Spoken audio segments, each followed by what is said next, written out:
Welcome, everybody, to Krystal, Kyle, and Friends. Today, we're going to be talking to Emily Jashinsky of Counterpoints. Now, I heard that some people were saying, yes, we'd like to see Kyle and Emily debate culture war stuff. Well, they didn't specify what they wanted to see in terms of the conversation, but that was kind of my assumption. So yeah, we got some viewer comments over at Breaking Points that were like, love to see a Kyle and Emily show, because sometimes I'll do the show with Emily, sometimes Ryan will do the show with Sagar, so sometimes we do interesting mixes over there just based on who needs to be out that day. So I was like, you know what, that actually would be interesting, because Emily does a little more cultural stuff than Sagar and I focus on. And you do a bit more cultural stuff, especially right now on your channel, than we do. So I was like, that could be a good combo. So we decided to give the people what they want and have Emily on the show. You guys are getting what you want. And I will say that in my defense, that I view it as purely defensive. You don't need to have a defense. The reason you why cover what you want to cover. No, but my focus normally was not that for a very long time. It was more economic stuff and things of that nature. But I just see this rise of the far right and how hard they're leaning into the culture war. So I'm like, well, somebody's got to say something to say you guys are wrong. Well, you're seeing what is a really troubling, backsliding. So even on just the issue of gay marriage, there was, after the SCOTUS decision, there was a sense of all right, sort of mission accomplished on this, not only in terms of the politics of it, it's off the table, but this is not a focus of the right anymore. And then with the rise of, their freak out over trans kids first, but then trans everybody. And then that has bled into rising opposition to gay marriage among the right. So it just feels like from where the Republican Party was, even in 2016 when Trump was selling Pride merchandise, to now, there's been a huge backslide that you can't just ignore it. Absolutely, and that's why I'm talking about it. So before we get into that, though, it should be an interesting discussion/debate with Emily. I'm looking forward to it. Yeah, that'd be fun. So the first thing I wanted to talk about is the thing that was the number one issue on Twitter and the internet over the past, 3 or 4 days or whatever. So let me give everybody the backstory to this. The submarine, right? Well, I was obsessed with that. Yeah. I was absolutely obsessed with that. You guys covered it as well. But no, I'm talking about other than the submarine, because you're right, that is the number one story. I saw on my Twitter timeline people debating debates. Right. And whether or not it's ever worth it to really engage in debates. And the idea was, should you or should you not, quote unquote, debate cranks? Right? Yes. So that's the meta question. I want to get to that in just a second. But first, let me give everybody the backstory as to how we got here. Okay. There's this guy by the name of Dr. Peter Hotez, who has previously been on Rogan's podcast, I believe at least 2 times. This guy is a vaccine scientist. He's been involved in making the patent-free COVID vaccines. And this guy shared an article on Twitter. It was a Vice article that basically said, hey, Spotify has stopped even trying to stem Joe Rogan's vaccine misinformation. So he tweeted that out, and Joe responded to it and said, I'll give you $100,000 to a charity of your choice if you debate RFK Jr. on my show. Right. Who he had just had on. That was the subject of the article. Yeah. Correct. And Peter Hotez, I don't know if he watched the podcast or didn't, but he read the article and he was basically like, yeah, I've seen a lot of this stuff coming from Joe, so I'm sharing this article. So Hotez then declines and basically says, I don't want to be on the Jerry Springer show. His argument is I don't know if he made this argument explicitly, but RFK had a solo podcast with Rogan, and I think his feeling was, well, just bring me on for another solo podcast, right? And Joe was insistent on no debate, and then a bunch of other creators got involved, and they're like, I'll give $100,000, I'll give $250,000, and then the number kept going up and up and up. And at least to this point, it looks like Hotez has not said, okay, I'll debate it. So there's 3 questions here that we need to get to. Number one, the main point of that Vice article was basically pro-censorship. Somebody needs to do something about this horrendous vaccine misinformation. Number 2, is debating worth it? And should Dr. Hotez debate RFK Jr.? And then number 3, and this is the part that I think most people are leaving out in this conversation, is talking about some of the specific claims of RFK Jr. to decide whether or not it actually is factually false or true. Right. Okay, so let's take them one by one. First, go your thoughts on the censorship portion of the article. I mean, obviously, like that one's an easy one. I don't agree that that's the approach, that that's the correct approach to quote unquote misinformation. We've had so many examples of where social media companies have tried to be the arbiters of truth and have fallen flat on their face. And I think in a democracy, or on the side of free speech and on the side of engagement, and I guess that's my overall view is, listen, I have no, I don't delude myself about the number of people who are actually open to listening to an exchange of ideas and truly changing their mind. But I have to believe, for us to have a functioning democracy, and as someone who actually believes in the voice of the people and considers herself a populist, you have to believe that there's some group of people out there who are willing to listen to evidence and listen to someone's view that they disagree with and be moved on that. So I do think that in general, and there are specific instances that you could, debate the merits of, but in general, engagement with a touchy topic or engagement with figures who are controversial, who are saying things that are flat out wrong, which I think that RFK Jr. is a much better approach than just trying to silence, censor, push out of the conversation. Yeah, so on the censorship portion, I agree with you. I really don't think that these social media companies or podcasting outlets or whatever should be in the business of having a ministry of truth and determining who's right and wrong and acting accordingly.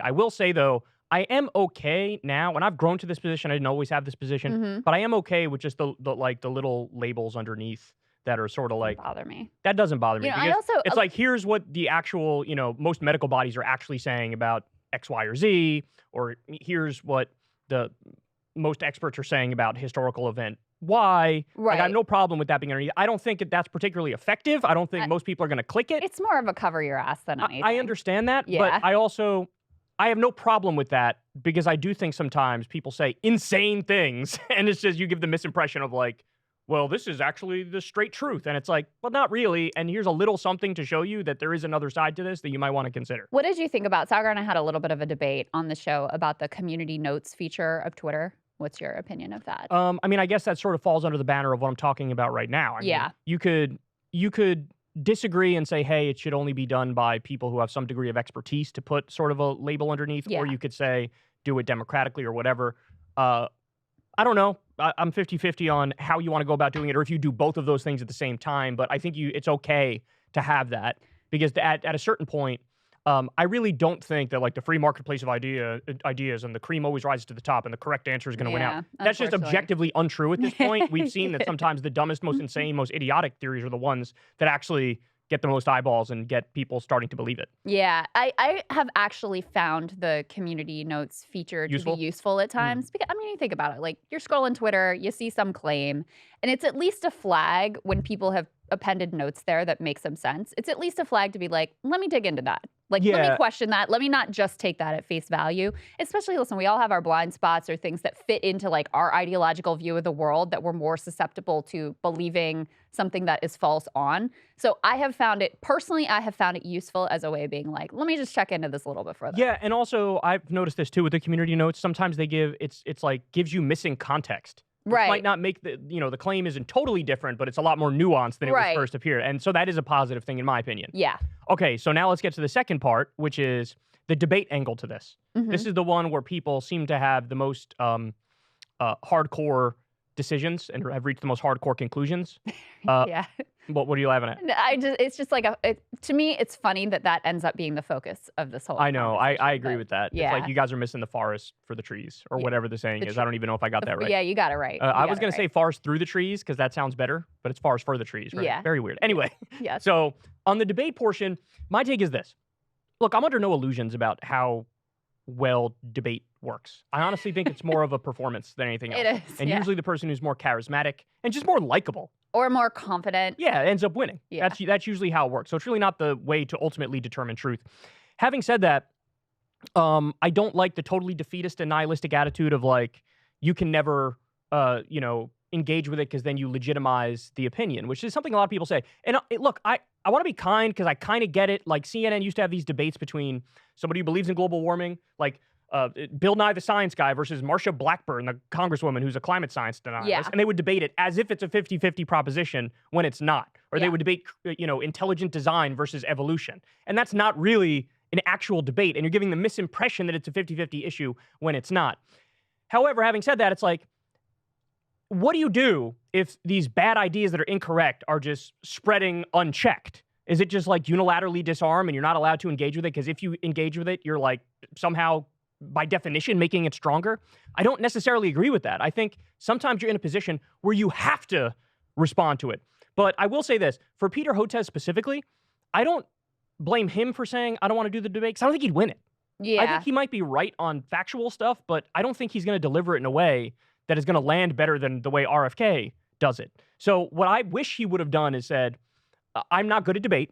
Just, full disclosure, I'm not good at it. Yeah. So I'm going to bring in this person who I trust their judgment. I think they're right on the issue. And they'll stand in and debate for me. They have the communication skills to do it. Pull it off. That's what I think would have been. And people still would have spun it like the fact that you specifically don't want to debate is because you know you're wrong. I don't buy that at all. Yeah. I don't buy that at all. I don't think anyone is under like a moral obligation to debate any one person on any one particular program. So yeah, with regard to Hotez, like if he feels like he's not up to the challenge or for, he may be more of the view, I don't directly know, but he may be more of the view of like, don't platform the views and more of the sort of pro-censorship inclined. And so he may be coming at this from an ideological position that I don't hold. But like I said, I don't think any one person is under some sort of like moral obligation to debate any particular topic, even if it's a topic you have expertise in, even if it's a topic you've weighed in on, even if it's a topic you've done other media appearances on. That doesn't land with me. With regards to, there's two pieces here. There's like the principle of, do you platform these views and do you engage with these views? And is it problematic if you engage with people who have, quote unquote problematic views, which again, I genuinely think RFK Jr. on vaccines, I think his views are I'll get to that wrong in a second. But so do you engage with, that's like a principle thing. I disagree with people who say as a matter of principle, you don't do that, okay? I do think there's a tactical question of when is it useful, right? What's the setting? What's the context? In front of what audience? With what moderator? With, who's in there? And how prominent are the views or the person that you're going to be going up against? And I think if it's something that's really fringe, that is truly a sort of like, crank ideology that doesn't have a lot of purchase with the American public. The earth is flat. Yeah, you're not really doing anything beneficial. Holocaust denialism. You are kind of Holocaust denialism, giving right? oxygen to something that didn't have a lot of oxygen. But with the anti-vax stuff, and it's so prominent, it's so widespread, you have to grapple with it in one way or another. And if you have somebody who can debate it effectively and is right, that is a good way to go about it. The cat is already out of the bag. It's already out of the bag. It's gone. It has been for a while. I mean, it's gotten supercharged with COVID. And the other thing in terms of RFK Jr., I mean, this is somebody who's polling at 20% in a Democratic primary, has a huge online fan base, is becoming increasingly prominent, has a very powerful voice. His organization is also, influential in terms of the whole anti-vax world. So I don't think with him in particular, and with that viewpoint, I don't think you can just say like, oh, we can't give it oxygen. It's past that point. It's got the oxygen. Now you do need people. Now it's how you handle it. What do you do? How do you handle it? You do need people who are experts and who are effective communicators to at least do their best. I also think that Joe has inserted himself in this in a sort of, I don't know what the right word is, but an adversarial way, right? That makes it seem like if he were to host the debate, he would be really unfair on the side of RFK Jr. And from seeing it, and he obviously let RFK Jr. say what he wanted to say. Joe has said his own things about vaccines, specifically the COVID vaccine and ivermectin and whatever. But from watching Joe in these sorts of interactions in the past, I don't think that he would be like wildly unfair to whatever expert came on and tried to debate this subject. And the man has the largest podcast in the world. Surely there is some percentage of that audience that might have listened to the RFK Jr. podcast and been kind of like, oh, he's got some points on this stuff, that would have their views shaped, that are sort of like not hard in their views, that could have their views rebutted if you had someone who was effective on to go point by point of like, all right, you cited this study, but here's actually the problem with that, and here's the retraction, and here's the point that undermines the point that you're making. I do think that there are some minds that could be changed. So to recap here, and then we'll get to the final point, which is the specific RFK claims. On the censorship question, I'm against it. You're against it. That's not the way to go about it. I'm fine with a community notes thing or a banner that says, here's better information on this. Yeah. But that's as far as I'm willing to go. On the debate question, I'm pro-debate, but I would understand if Hotez doesn't want to do it because I just don't think he's a good communicator. I just don't think he's a good debater. I think he would get railroaded, even though I agree with him more on the substance. So I think a better debater should step in for him and debate the question. Like, I'm pro-debate, but just I wouldn't use him just because I think he would do a disservice, even if he's factually correct. Okay? But then I haven't watched him enough to say, to be honest with you. I've seen enough of him where I don't. He's some people just have that thing where you don't want to pay attention when they talk, and they come across as like, you're just like, no.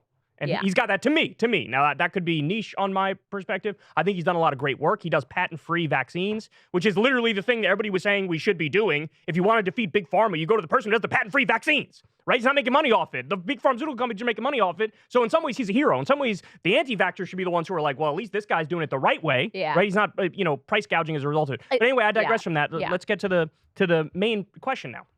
Because a lot of people are using this exchange to then go, aha. So RFK Jr. is right because he's ducking the debate. And look, all I have to say to you, if that's your take, is get off the internet. Like, you have toxic internet brainworms. Yeah.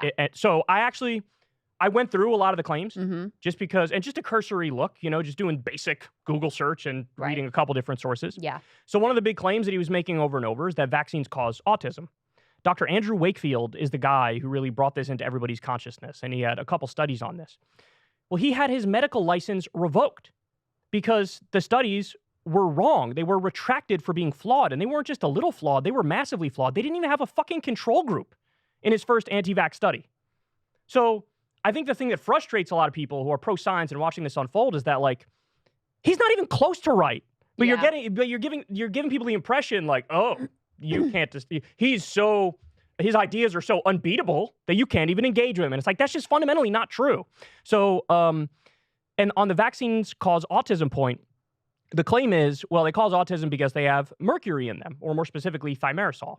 And the thimerosal was taken out of the vaccines in 2001. Right. That's the first point. The second point is, even if it wasn't, there are two kinds of mercury. There's methyl mercury, which is hazardous, and then there's ethyl mercury, which isn't. And it was the non-hazardous version that was in the vaccines. Yeah. So like, we're not even close to a good claim here. And any basic research, you're going to walk away going, oh, well, that's questionable at best. Yeah. Well, and there's another point that he makes, and I didn't watch his Rogan appearance, so I can't say whether he made this in that particular appearance, but I've seen him make it a number of times. That's like, autism rates really started to rise at this certain point. Diagnostics. Two things. So in the 90s, when, there was this spike in instances of autism, and there's only a few things that you could attribute it to, and this is one of them, right? But there's two things. Number one, yes, the diagnostics and like the definition changed. So suddenly you had more people meeting the definition and you had more diagnoses than you had before.